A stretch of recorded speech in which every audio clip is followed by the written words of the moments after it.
Hey, everybody, welcome to Grilling at the Green. I'm JT, and we're, as you know, part of the Golf News Network outfit there, along with other stations around the country. And how's your golf game? Well, if it's like mine, we'll just let that pass. Anyway, this segment is brought to you by Painted Hills Natural Beef, beef the way nature intended, and the Oregon Crab Commission. From sea to plate, wonderful Oregon Dungeness crab. If you've never had it, I recommend you get out here and try it. Well, he's back.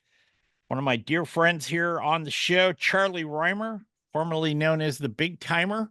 Um, just calling Charlie. And before we get into the golf stuff, I got to ask you, your pork butt. Tell me about your pork butt. I'll tell you about my pork butt if you'll tell me about your Dungeness crab. Oh my Sure. goodness, in the South, we don't have Dungeness crab. And every time I go out west, I get some of Dungeness crab cocktail. Oh my goodness, it's incredible. But no, thank you for asking. I love golf, but I really love grilling. And earlier this year, I had a chance to meet some of the folks over at Weber Grills, and they kind of hooked me up with some great gear. And my wife told me, JT, I got a problem. At one point, I had five different kinds of grills sitting on my back porch. And so I'm down to three now. I was kind of depressed when she made me get rid of a couple, but that doesn't even count the pizza oven that I've got in the garage. But listen, I've got this pork butt thing figured out. I love getting a great Boston butt. I get it with a bone in. I normally get Smithfield at a local supermarket here in the Chattanooga area where I live these days. I've got a new rub that I've been using, Butcher's Block, I think it's called. I just discovered it by accident. I was actually washing my car in Ottawa, Tennessee, near a club I've been a member at since I was a kid. And I've been by there 1,000 times. And I'm like, vacuuming my car out. And I'm like, what's that? And it's the sweetest smell I've ever smelled in my life. And I followed my nose 2 blocks over, and I found a gas station that had barbecue stuff in the back. And I got some new wood chip sweet hickory. So I get my pork butt. I slather it up with the cheapest yellow mustard I could find. I use this new rub that I literally followed my nose to the store that carried it. Sweet hickory pellets on a Weber Searwood 600 XL is what I use. And I cook it to 197 to 200, let it sit for about an hour. And I use those bear claw things to pull it. Yep. And I'll tell you what, I kind of thought that was a gimmick, and I'd always just use some forks, but those bear claw things, you can kind of cross it with the grain and you get a really nice pull. But the yellow mustard and a good rub. I like a rub that's got a little sweet in it, but a little kick too. It creates that bark, and you get that bark all mixed up, and I leave the fat in it. And I'll tell you what, my pork butt game is A+ right now. I've got it down to a science. It takes about 14 hours to get it where I want it, and I am good to go. You sent me a picture of it, and I was like, yeah, he's got it. He's got it. I love it. And it's funny you say Ottawa. My brother and sister-in-law live in Ottawa.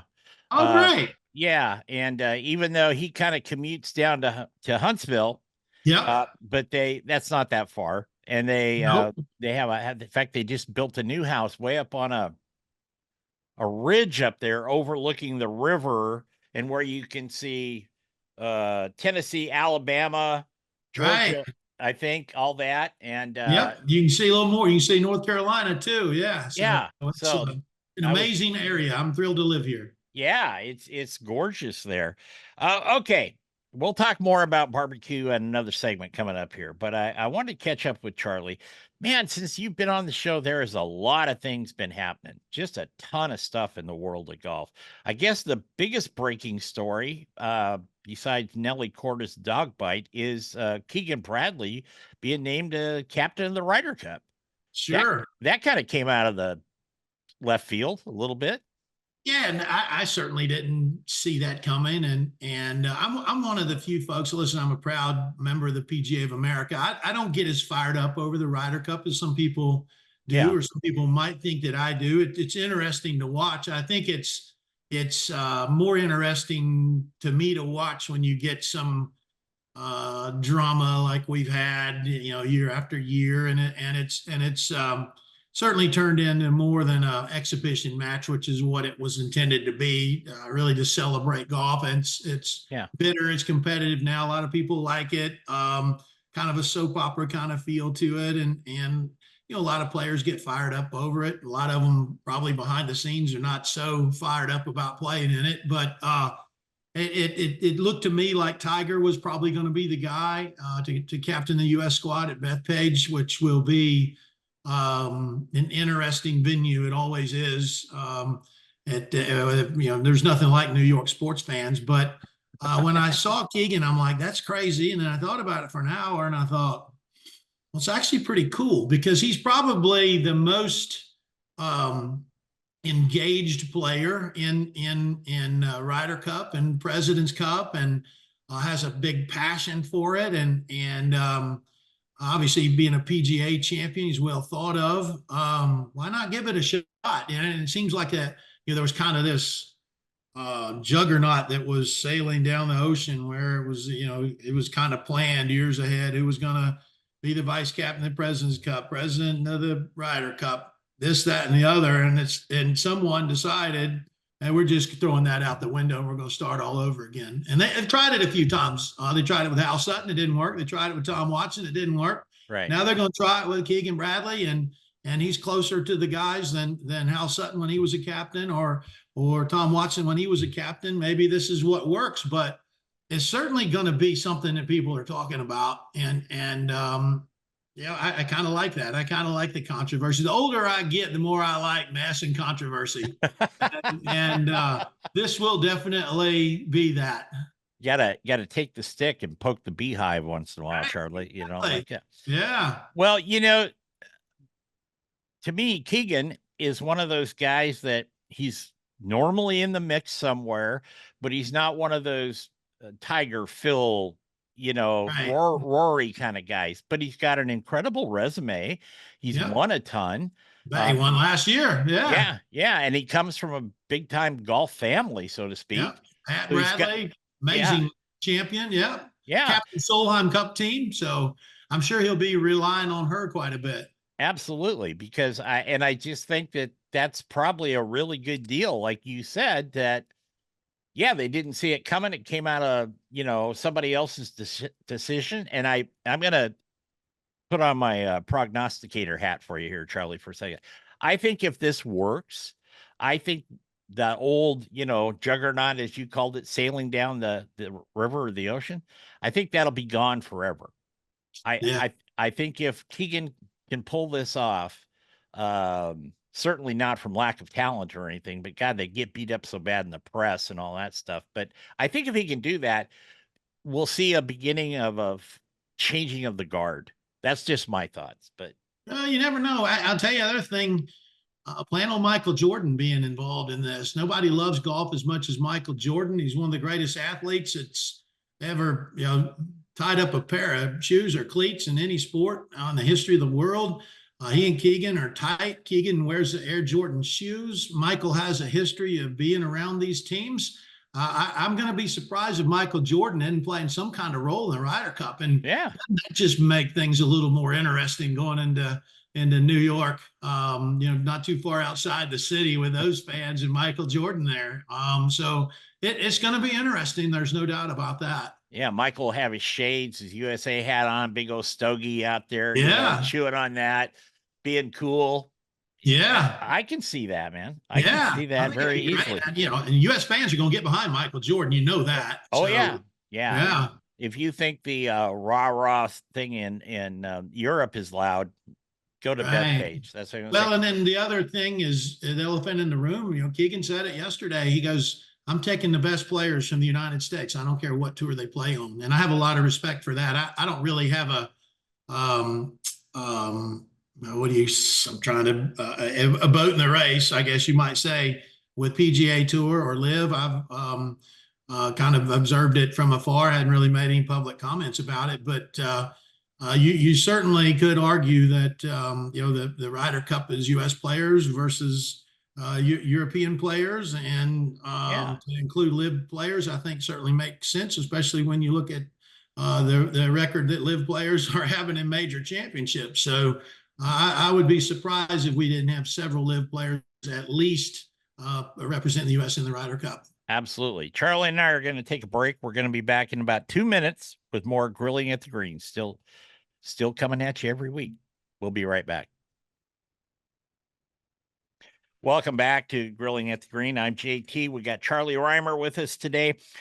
Charlie, I instituted a new little segment within the show here. It's called Golf Trip Travel Tips. Say that 4 times really fast. So, and you're a world traveler and you're well known as far as when you go to airports and stuff, but sometimes that does not affect the way people treat your baggage, as you know. But what would be a good travel tip from Charlie Rymer? Well, I got to tell you, I've been lucky. I figure I'm close to about 3 million miles traveled in my life. And I've never had clubs broken. I've had some damage done to my golf clubs, the golf bag, but never the actual clubs. And I've never had clubs completely lost. And obviously, if you're investing and traveling somewhere on an airplane to play golf, you want to make sure that you got your equipment with you. I would tell you, invest in a very good travel cover. Don't get a hard case. They're too unwieldy, and I don't think they protect the clubs very, very well. But certainly invest in it. I happen to use OGO branded travel equipment, and it's something that is really helpful. You don't want a trip ruined because you were too cheap to spend another $100 on a very good travel cover for your golf clubs. And the other thing too is make sure you get to the airport early. I've been a stickler for that. Folks that travel a lot kind of get in a mode of, hey, this is how I do it. So it takes the stress away. If you come in, you're late, and you're worried about your bags missing your flight, that's when you can get delayed. And especially if you're going overseas, it can be 2 or 3 days before they get in. But good travel cover, you get to the airport early. That's something that's worked for me for nearly 3 million commercial miles in my career in this game. Yeah, and I'll tell you, we had a fellow on a couple of weeks ago, Jimmy James, and I thought he gave a good tip like yours. He said, don't take the last flight out. Never. Because if your bags don't make it, it's going to be a day or two before they show up. So yeah, especially in the summertime. You don't want to take evening flights in the summertime because any airport in the continental U.S. is subject to thunderstorms in the summertime. So don't last flight's no good unless you have to. Yep, absolutely. Okay, and we'd like to thank the folks at Kia, Weston Kia here in the Northwest, for sharing their good fortune with us here on Grilling at the Green. When Bryson won, has it been a month? I don't think it's been a month, has it? About 3 weeks. Right at a month, yeah. Is it about 3 weeks? It was kind of all over the map, Charlie, of what the guy played lights out. There's no doubt about that. But some of the writers paid him his due like it was deserved, and other ones said afterwards he was being phony and this and that. Does golf really need that type of stuff?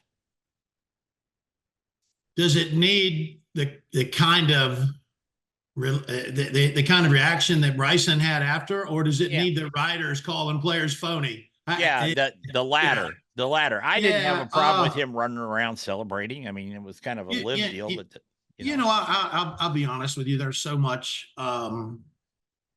every aspect of life, really, in sports. It's all politics, and there's so much hatred for Live Tour, so listen. Some of it is good points. Some of it is overkill. And so I think a lot of times when writers or others have such animosity towards that tour, the politics behind it, international affairs, Democrat, Republican, then it's just going to spill out, and it's hard to keep tucked in.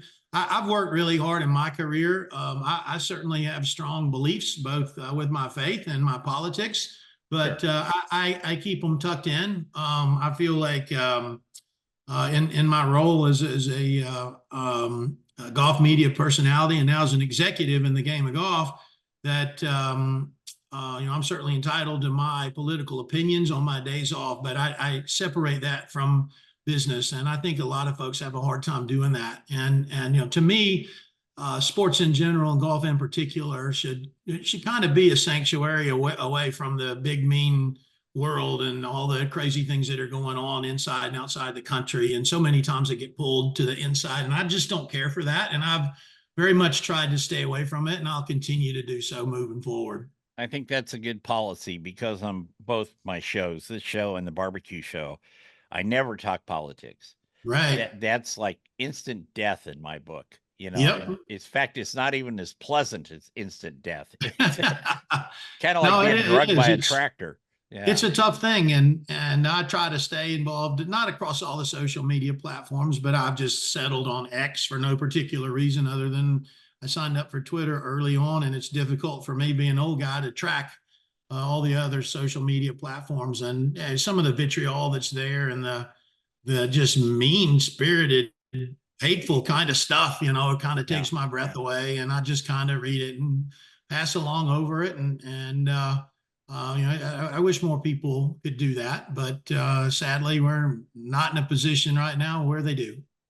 Yeah, and I was looking this morning. Global Golf Post had a thing. It said coexist or compromise.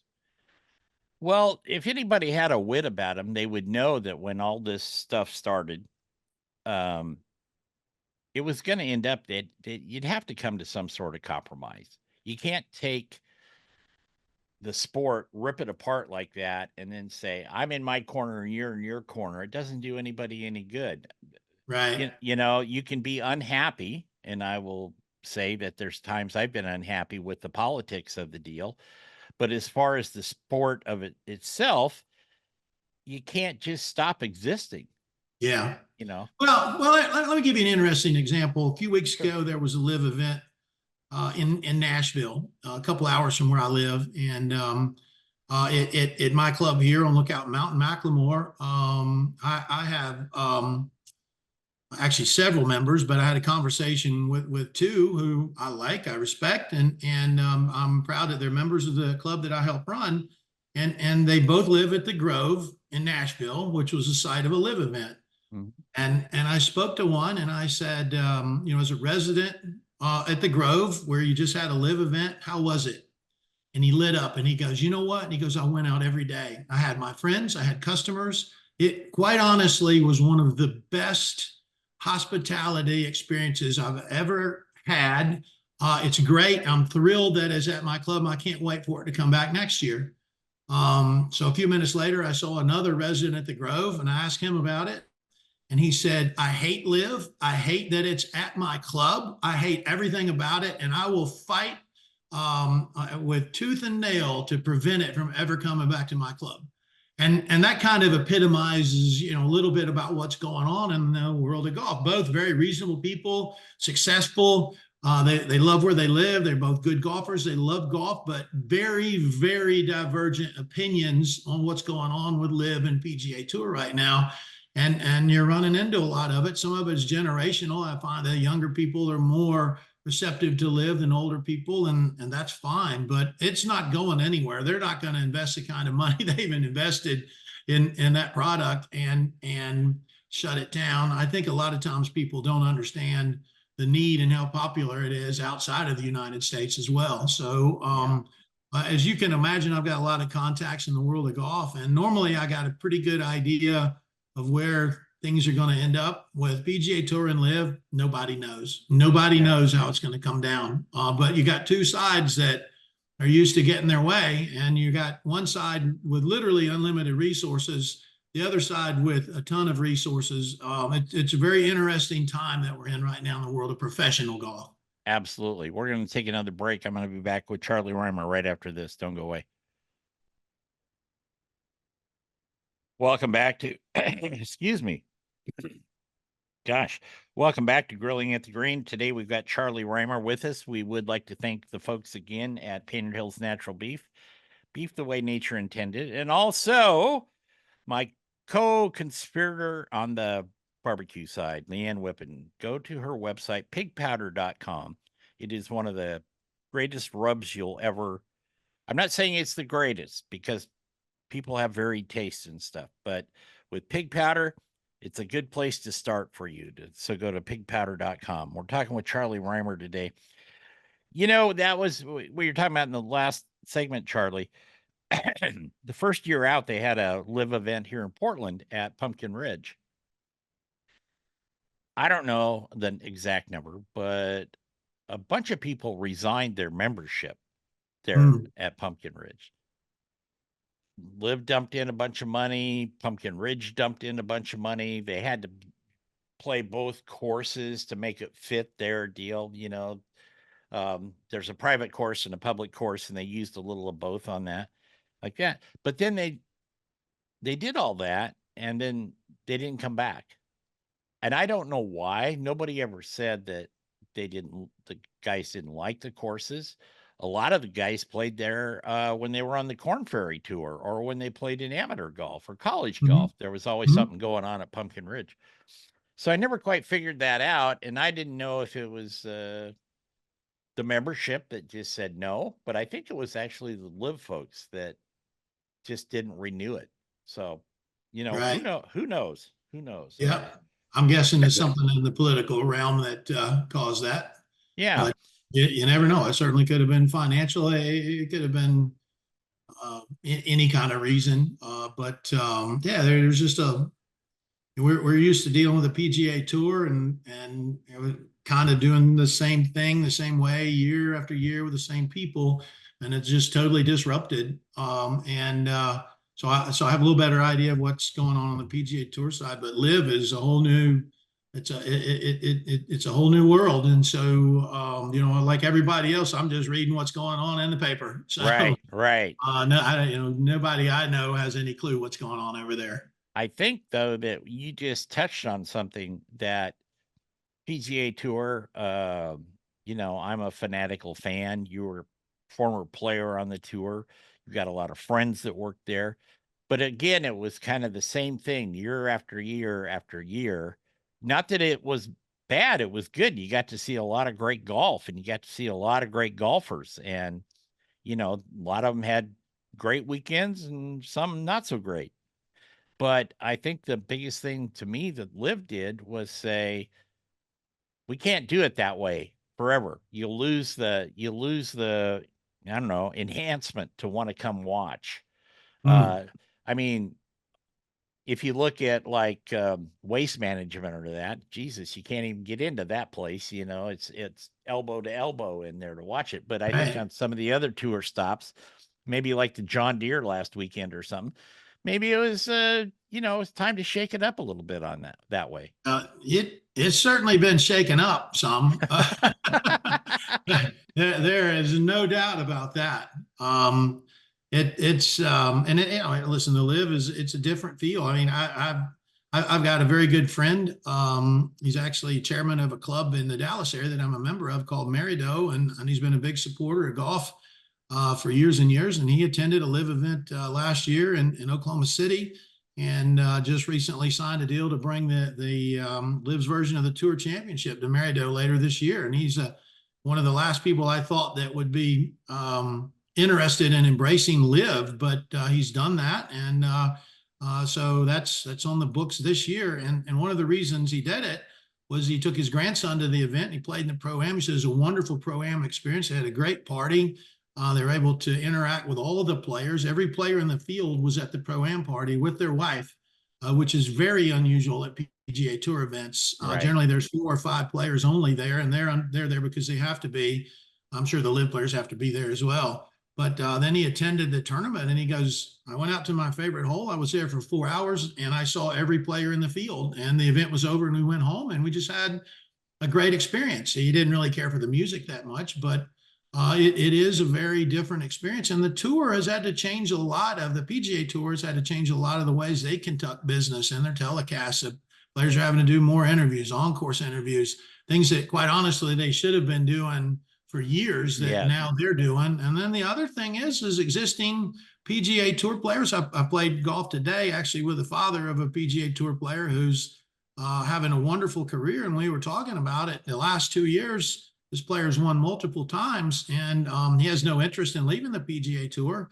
But he's probably won 2 or 3 times the amount of money that he would have won otherwise on the PGA Tour if LIV did not exist. What it's done to drive the purses up on the PGA Tour is just spectacular. Yes.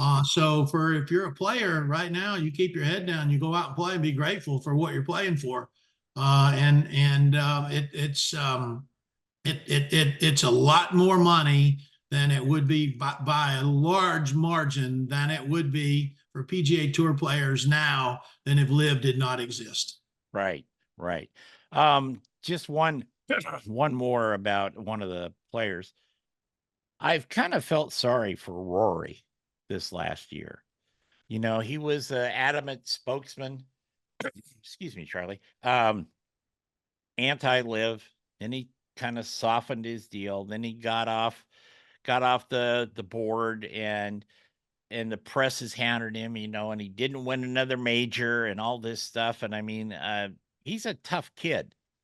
I say he's a kid. You say he's a kid because most people are compared to us. But the point is, I don't know of any player that didn't have ups and downs, but maybe they just weren't as impacted with the media as Rory is because he's kind of been the spokesman for a while. And, you know, he came out young and had some early success and this and that. But, you know, now it's been, what, 7 years, or I don't remember the number, Charlie, honestly, about since he's won a major. And it's like, give the guy a break. He's still playing great golf. Right. Yeah. No, I have the same kind of sentiment. I'll say this about Rory McIlroy. I have tremendous respect for him as a player. His talent level is phenomenal. I love watching him play. I've been fortunate to spend a little bit of time with him every now and then, mostly in an interview setting. One day, I spent maybe a half a day with him in Boston. He's intelligent. He's kind. He's thoughtful. He understands that his role in the game has been more than just someone who tees it up and you put a check in his back pocket. What the tour did to him, I view as tragic. They rolled him out there with the company line. It was a total PR disaster. In the meantime, they completely went around every talking point that they gave him. They backed up on every single one. They burned him. He handled it a lot better than I would have. I can tell you that. He resigned from the board and said, "I'm going to focus on golf." I wish him all the luck in the world. And I hope that he gets back when he's winning major championships again, because clearly all of this getting involved in the politics of running the tour, and when they basically stuck knives in his back every which way they could, has been a distraction from what he would have done otherwise in the world of golf. It's cost him, I think, at least several major championships. I hope he figures it out. I hope he gets back on a winning track. And I hope he stays out of the politics, and I hope he continues to be a great champion and respect for the fans that he's playing in front of. Let his business people handle the business part of the tour. And I hope he figures it out, because golf's a better game when Rory McIlroy is playing golf, smiling, embracing the fans, doing Rory McIlroy things, and not getting suckered in because he's extremely nice into the politics of running what has become a very nasty enterprise. I'm always how do I put this? I'm always surprised that the tour guys will put up with some of the decisions, can't talk today, that the administrative side makes. I'm just going to leave it at that. But, you know, like you, I read it in the papers and I do that. And things you just talked about there were very evident, even if you didn't really play golf, if you weren't aware, if you just kind of followed the timeline. And it's like, oh, that really should not stand. You know what I mean? Right. So I'll leave it at that. We've just got a few seconds left before we got to take a break.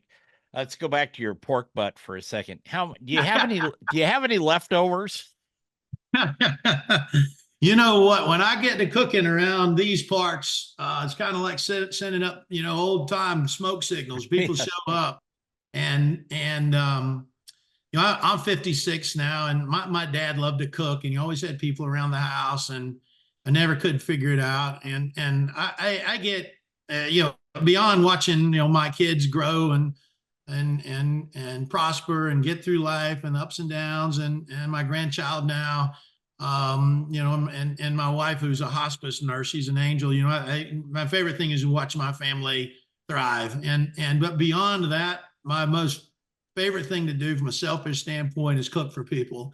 Yeah. And when folks come over and they sit down and they're like, man, this is incredible. I just love that. I'm addicted to it. I don't know any other way to put it. I mean, I know you're a chef and you love food, but I love it. And so I'm always making way too much and sending it to friends or family and that sort of stuff. And I'd rather sit on the back porch and cook and have it come out the way I planned and get it right and watch people enjoy eating it than anything I can think of. Hey, here's a pro tip for you, Charlie. You've given me lots of pro tips in golf. Here's a pro tip for you. Before your next cook, and maybe you already do this, I go to the dollar store and I buy the cheap Tupperware. Yeah. So I can send stuff home, and the good Tupperware stays here, right? Right. But I do the same thing. Yeah. And by the way, they don't have anything at the dollar store that's $1. They need not to anymore. To the $10 store. But I do the same thing, and I love packing it up and sending it out with them. Yep, absolutely. And I'll even put on ice for them too. So absolutely. Yeah. Charlie and I are going to take a break. We're going to come back, wrap up the show, and Charlie's going to stick around for after hours. So stay with us. Welcome back to Grilling at the Green. We'd like to thank Charlie Rymer for being with us today. We also like to thank Hammerstall Knives and Heritage Cookware. They support us not only on this show, but the barbecue show. So why did you move from Myrtle Beach? Did you take a job there at Macklemore, or did I did actually, yeah. So the last 5.5 years, I've represented about 70 golf courses in Myrtle Beach through the tourism folks there, and I've done work for that group on and off for over 20 years now. I grew up in South Carolina, and they hired me from Golf Channel, and so we made our home there, which was easy to do because I'd spent a lot of time there. And that wasn't a full-time job, JT. And while I was doing that, I started spending time at an amazing resort that's on Lookout Mountain, very near Chattanooga, Tennessee, near the area where I was born, which was Cleveland, Tennessee. And my family is all in this area, by the way. And so we became a property owner and an investor here in this property, Macklemore. And I just got more and more engaged with the ownership group here. And one night they decided to hire me to be the executive vice president. That was an interesting night because I really wasn't looking for a job, but they did that. And so now I'm thrilled to be a part of an amazing organization. I look over golf. I help with sales and investor relations and a few other departments as well. And we've got one golf course, our Highlands course, here at Macklemore, that's been rated in top 100 by Golf Digest on the courses you can play list. May 2nd, we opened up a brand new hotel. It's the Cloudland. It's a Hilton Curio collection, and it is absolutely spectacular. And talk about restaurants. Our fine dining there is called Auld Alliance. It's programmed by a Michelin star chef, and we feature dry-aged prime beef. It's French with a little Scottish flair, and our goal is to make that a top 50 restaurant in the country, and we might just pull it off. And then the other thing, JT, we're working on our second golf course. It's under construction right now. We're in Grow In. We'll be playing golf there later this year. It's called The Keep. And I'm thoroughly convinced it'll debut in the top 40 in the country. It's absolutely spectacular. You got 50 to 70 mile views from every single hole on this golf course. We got 1.5 miles of cliff edge. It's walkable. We'll have a caddy program. No houses on the golf course. And it's really going to rock the East Coast world of golf and maybe beyond that. I can't wait to get that golf course open. So I live here on property now. And as I mentioned, I'm an executive vice president. It's where it all started for me, being born in this area. Got great friends and friendships, and And I still will do some things from Myrtle Beach from time to time. I'm thrilled to continue that relationship on a smaller scale, but Sure. I'm here at Macklemore and absolutely love it. You actually have to go to the office every day? I have an office. They sometimes ask me to go to the office, but I have a lot of like dental appointments and doctor's appointments and a lot of Orange Theory classes I have to go to. So I try to stay out of the office. My office is this golf course. I can assure you of that. And yeah, they put me in an office sometimes. I got a fancy computer down there and everything. My office is actually downtown Chattanooga, which is lovely. But I like staying here on property up on top of the mountain, especially this time of year. We got a little altitude here, so we run about 8 degrees cooler than Chattanooga or Atlanta because of the altitude, and I don't much care for the heat. I like being up. Our tagline here is above the clouds because we do have a lot of temperature inversions where the clouds settle down below us, and it's just it is an amazing place. And when we have those days, we're literally above the clouds. So I could either go to my office in Chattanooga or hang out above the clouds. What would you do, JT? Oh, I'd do exactly what you're doing, Yeah. and I would be able to, depending on who was on my phone, hit the forward to voicemail button within, Right. 1.2 seconds type thing, Right. some Exactly. land speed record with that, Charlie.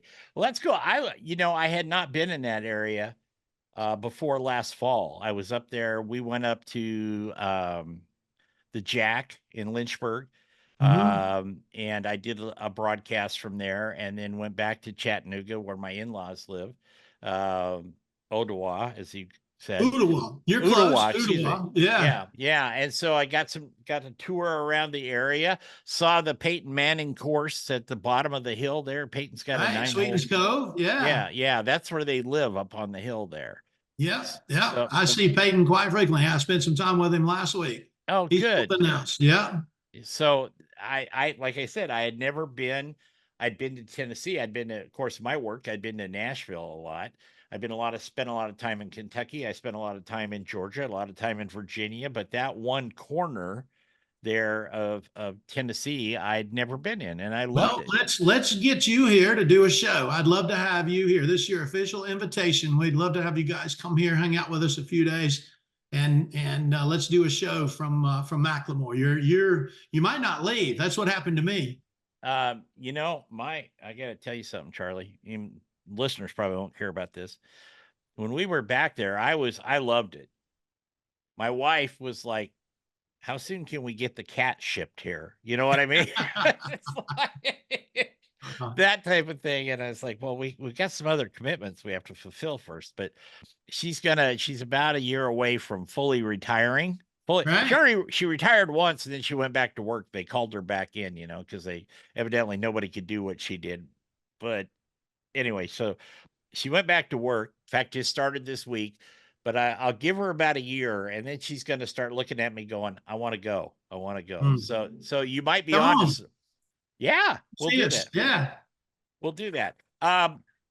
Thank you, Charlie. And hey, you got a website or any thing that people can look up Macklemore on? Sure. On the web, it's themacklemore.com. You can find information about the golf, the resort, real estate, all that we have to offer. The other website through Hilton, we're Hilton Property, is staycloudland.com. That's the name of our hotel, Cloudland.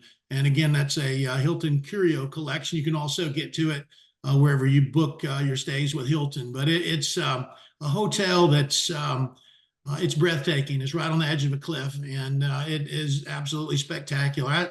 It's not fair for me to tell people you got to see it to believe it.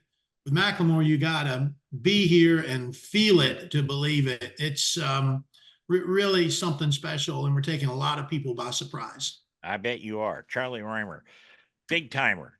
Charlie's going to stick around, like I said, for after hours, but that's going to wrap it up for this week on the radio portion of the show. We thank you for listening. Everybody go out there, play some golf, have some fun, and most important, be kind. Take care, everybody.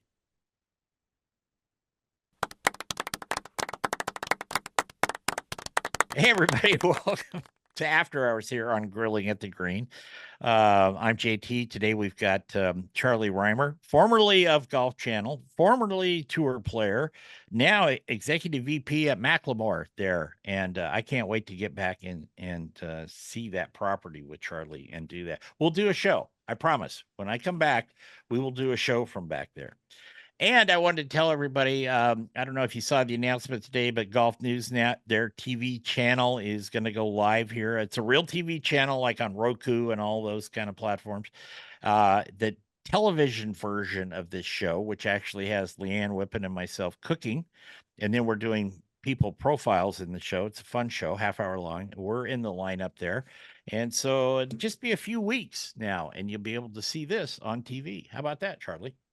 Cool. I look great on TV. I know you do. This face was not designed for radio. No, you got the smile, you got the bright eyes, you got the whole thing there like that. It's all good. Do you miss getting up at 3 in the morning to go on morning live? It was a wonderful opportunity being able to do morning drive for years at Golf Channel. I loved it. I love the folks I work for. I love doing the TV show when it started at 7 a.m. But the 3:10 a.m. wake up call every day, no, I don't miss that. Not one bit. It was folks that work in morning television. The schedule is tough, especially for the behind the scenes folks, the technical folks. And you got shows, you watch the Today Show on NBC, you got people that are coming in 11 p.m. the night before, they're up all night, and you got to love it. And there's some sacrifice to it. Talent comes in, kind of last minute, and we're whining about it, but the people that are really working are coming in super early. But it changes your social life and some other things. But I do miss doing live TV, and in particular, the people that I had a chance to work with at Golf Channel. We had some great folks, both in front of and behind the camera, and kind of the thrill of when the red light comes on and all of a sudden you're live in a couple of 100 countries around the world was always a lot of fun. But I like sleeping in now here at Macklemore too. I don't blame you. I don't blame you. I know I started my radio career as a morning drive guy in LA. Wasn't that bad, but I had to be at the station 6 o'clock, and I went on the air at 6:30. Right. And I was in college, so usually I'd gone to bed at least a couple hours before I had to show up for work, Right. like that. It did make for some long mornings. Yeah. Because then I got done with that, and I had about an hour break, and then I had to go to class. So, oh geez. Yeah, I didn't go to class much, but I did graduate. Well, it's not everybody's wired that way to do this type of work. I'll just say that, because there is a lot of demands behind the scenes that people don't see. And, right. A lot of passion too. A lot of passion. You gotta love what you do. And you gotta have some real thick skin to be in any kind of a broadcast career. Yeah, absolutely. And I finally noshed it out, that the two things I really like to talk about, golf and food. And so I've got the best of both worlds as far as I'm concerned. There you go. It only took me 35 years to get there, but I mean, whatever I think people should be happy with their lives if they can. Try to work for that. Anyway, I wanted to touch something here, Charlie, that we kind of touched on in the regular show. I read where his name's Mark Darbin. He was a rugby guy, but now he's the head of the RNA. The RNA had a reputation, rightfully so, as kind of a stodgy group, and from my perspective. I mean, there's their storied history and all that, but here's a guy that ran soccer, if you will, or rugby and those kinds of sports, and now he's the head of the RNA. I actually think it's going to be a good thing. I have never met him, never talked to him. I don't know anything about him other than what I've read, but I think it's going to give that image maybe a little uplift. Right. So, yeah, I don't know a whole lot about him myself. I think you certainly hit the nail on the head with R&A being stodgy, you know, they would look at you down that long nose with the hair coming out of the nose and the ears and the dandruff on the back of the R&A blazer, and you know, pronounce that this is good for golf and that's bad for golf, and you will do it my way and we'll all be miserable together. You know, Yeah. that's the R&A. Golf has grown beyond that, and you know, pandemic, what it's done domestically and globally. Let's face it, the pandemic, which about killed me. That's another Right. story. It was a very real thing for me, I can tell you that. But in the U.S., we went from 26 million golfers to over 40 million golfers. Why? Because of the pandemic. You could argue it's the best thing to happen to golf since Arnold Palmer. And you could say Tiger Woods. Tiger Woods got people to watch golf, which was great. Arnold Palmer got people to play golf. But what's going on now? It's changing. You look at Chairman Ridley at Augusta National.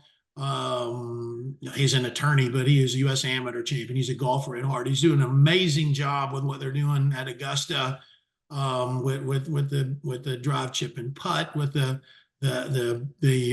Augusta National Women's Amateur, the amateur events where they had qualified amateurs in different parts of the world directly to the Masters. Very progressive with their media. They're doing a lot of things locally, socially. They're embracing that they're a leader in the world of golf. Maybe they've been the most consistent leader in the world of golf under the last two chairmen there.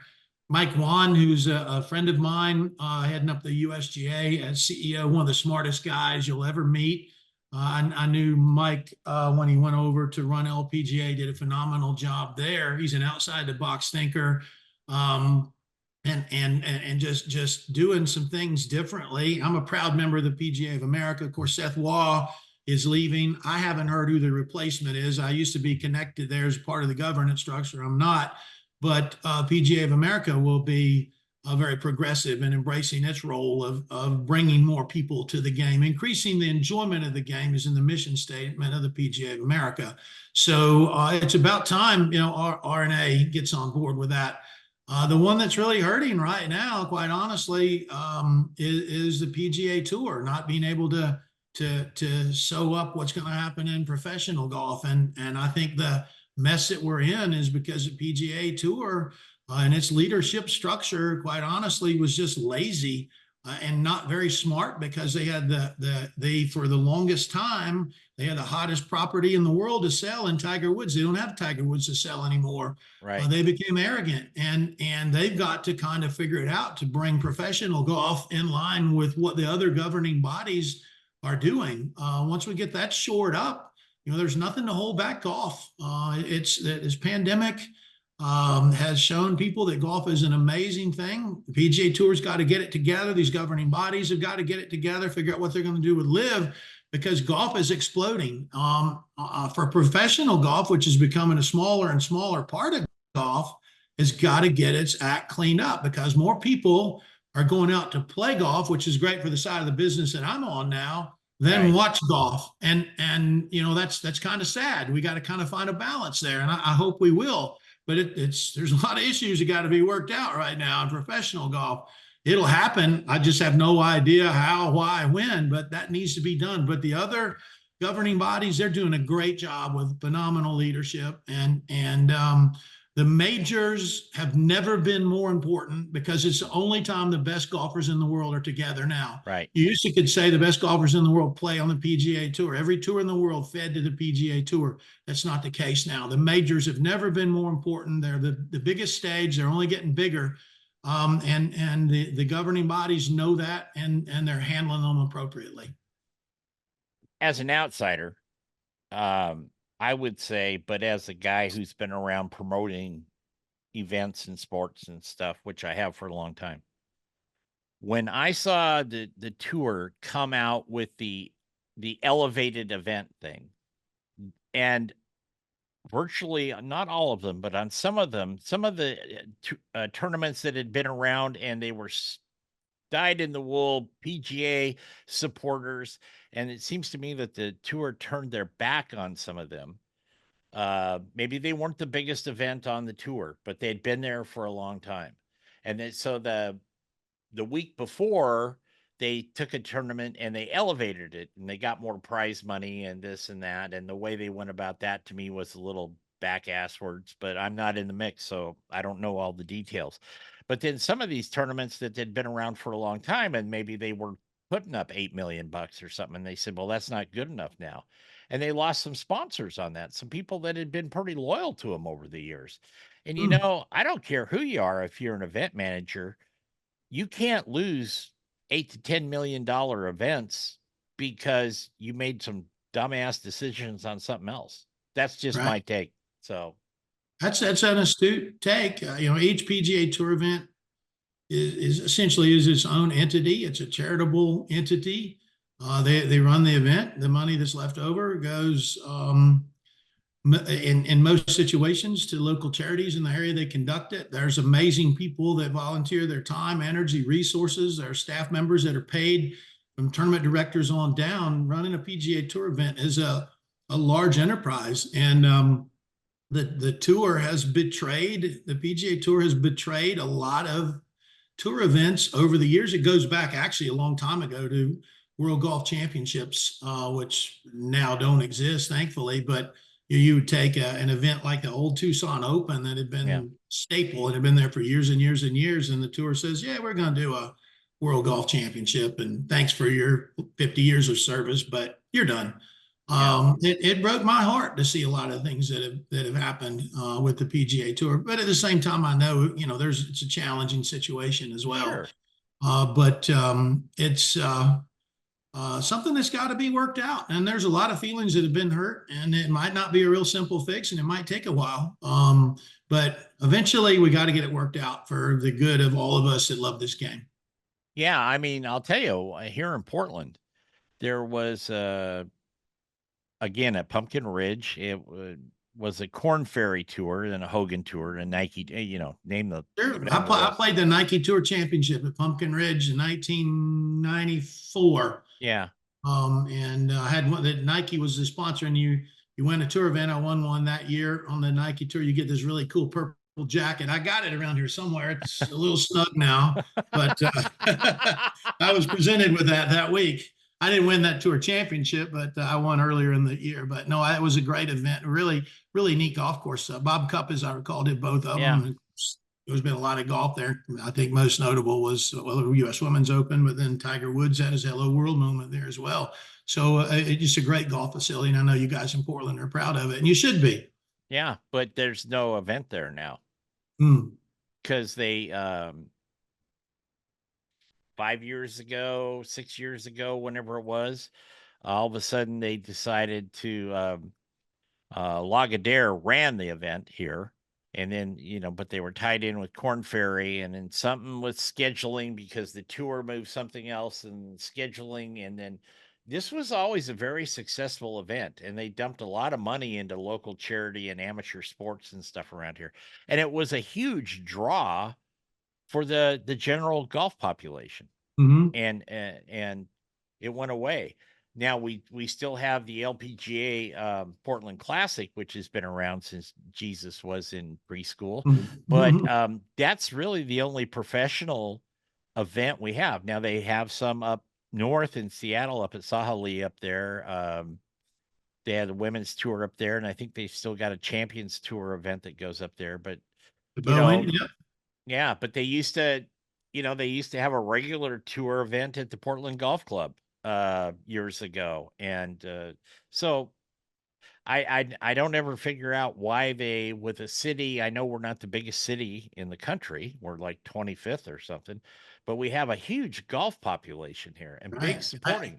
I Yeah. used to do the Fred Meyer Challenge every year Yeah. for Peter Jacobson. It was always Monday, Tuesday on ESPN. That was an amazing event. We would do that live on ESPN, and I was typically a ground reporter there, and I love doing that event. Great, Uh, great golf area, Portland. I'll tell you, I'll tell you a story about that. I was there one time, had my little corporate badge on and stuff. And it was tea time, and busting out of the clubhouse comes Andy Bean and Jack Whitaker.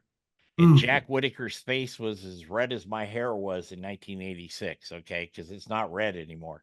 but Whitaker's face just looked like a roadmap of Cleveland and Andy. They'd been in the bar already, and their tea time was like 10:30, right? Yeah.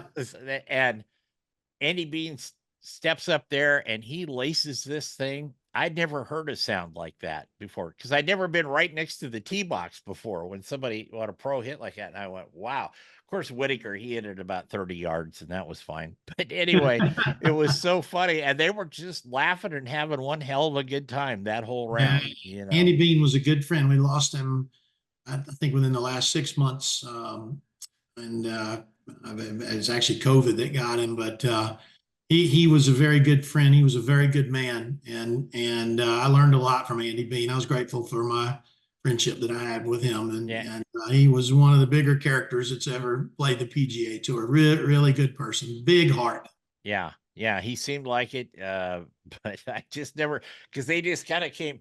Well, you've marched out of a bar at 2:30 in the morning, I'm assuming, like I have at times in my life, and I went, you don't have to give times or dates, but you can just, they just marched right up to that tee, and Andy pegged that thing, and kablam, and off it Yeah. went, and they were going, and I'm not sure that he not only did he carry Whitaker with the golf, he might have ended up carrying Whitaker around by the end of that round. I'm I'm not sure about that, Charlie. It's all pretty good. Let's talk about a little bit. We got to get a little golf in here like this. I've noticed something over the years. Everything in the marketing of golf clubs and coaches in this is now it's all about swing distance, right? It's all about off the tee, your distance, this and that. And we see it every year with the new clubs. If you add it up cumulatively over the past 5 years, an amateur like me should be hitting it the ball another 85 yards on every hole. You know what I mean? So from somebody now that's on the golf business side, even though you're not doing the instruction or anything like that, but how do you balance that? I mean, you got to have people coming out and say, I just got a brand new set of whatever the brand, name it, and this one's going to give me 15 more yards. And maybe you should worry about your quality of your shots. It's just a weird thing that I kind of key in on some of these things. Oh, it's a little like I'm a fly fisherman, and occasionally I'll go bass fishing. And have you ever been to any of the Cabela's Bass Pro shops? You Yep. go in there and you look at all of the gear that's got in there. I mean, you can send a camera out on a drone boat to drop and see where the fish are and what's there, what depth they are, what they're eating, all this. You would think there wouldn't be a fish in a lake or in the ocean or anywhere because of all the gadgets we got to catch them. And yet the fish in the ocean, they're still full of fish, right? And golf's kind of the same way. You have to have hope. It's always been that way. Being able to innovate, try to find new ways to do things, whether it's with the equipment or the technique or the psychology or the physical part of it. It's about giving folks hope that they can get better. And unfortunately, it's kind of like weight loss. Something I know a lot about. The only thing I know more about than weight loss is weight gain. But I know if I want to lose weight, I need to eat less and work out more. Right? If I want to get better at golf, I need to figure out how to chip and putt. I don't want to do either one of those things. When I go to golf, I want to hit my driver, right? I want to see how far I can hit it. When it comes to weight loss, I want to try to find some pill that helps me, right? Right. And so it's kind of the same thing. We know how to have success in golf and get better, and we know how to do better with weight, but we don't want to do either one of those things. We want to do the kind of the fun things. So that's what golf is about. There's these temptations, these things you can get distracted by, and the shiny thing, and you go that if I just get this ball, this glove, this, whatever, then I'm going to hit it by my buddy. I'm going to take my handicap from 18 to 12. You know what? If you're an 18 and you want to be a 12, you probably ought to stretch some and spend 75% of your time figuring out how to make some putts. That'll get you from an 18 to 12. It's not, the shiny new driver, the new golf ball, how far you can hit it. You know that, but you still go for the shiny new thing, right? And that's why we all sit around and golf afterwards. And this happens whether you're a PGA Tour player or you're a novice. I mean, I've seen, guys, get to be number one in the world, and they read that somebody says they need to hit it farther, and they try and figure out how to hit it farther. And 2 years later, they're not in the top 100. So Right. it's just golf, and it's maddening. It can never be mastered. You can't ever learn anything about it. The thing that it does do that I find is really amazing is when you're ready to quit and never play again, and you spend money traveling or joining a club or green fees and all these things that you get, and I've spent all this money and I just hate it and I'm never going to play again. Then all of a sudden you hit that 5-iron that has that feeling and that flight, and it brings you back next time, doesn't it? Yep. It does bring you back next time, because that's the one that gives you hope. And we're all in it together, no matter what level you are in this game. It mystifies people. You can see guys get on an incredible roll and nobody can beat them, and then all of a sudden they're missing the cut. Never had. You tell me another sport that has the equivalent of winning the Masters and missing the cut at Hilton Head a week later. There's not that equivalent in golf and any other sport, but No. in golf it exists. Yeah, I can tell you that shot for me. It was 1974, 75. I was just a kid. I was in Arizona, and we went golfing on New Year's Day at the Scottsdale Country Club then, or I don't think they called it that then. Anyway, I had bought a set of, I got my first credit card. Okay, that was the dangerous thing. So I bought myself a set of Golden Bear irons at Big Five Sporting Goods. Yeah. And I had the woods. I was never worth a shit hitting persimmons to begin with, but I had them. But I hit this 3-iron, Charlie, that I can still envision it today. I hit it and it just took off. And the guys I were playing with, my friends, turned around and they said, "What the hell was that? That thing just shot out like a rocket, hit right in the sweet spot, made the sound, made the feel, and it went, I don't know, 200, 225 yards, which I didn't hit 200, 225 yards, and it was the first time I ever did it. Probably the last time I ever did it, actually. You got a taste. Yeah, I got a taste, and that hooked me, and I've been doing it ever since. So there you go. There you go. We're all in it together. Rolling it together. Okay, what's next on your agenda as far as cooking? What are you going to try to master next? I got my eye on a rotisserie attachment.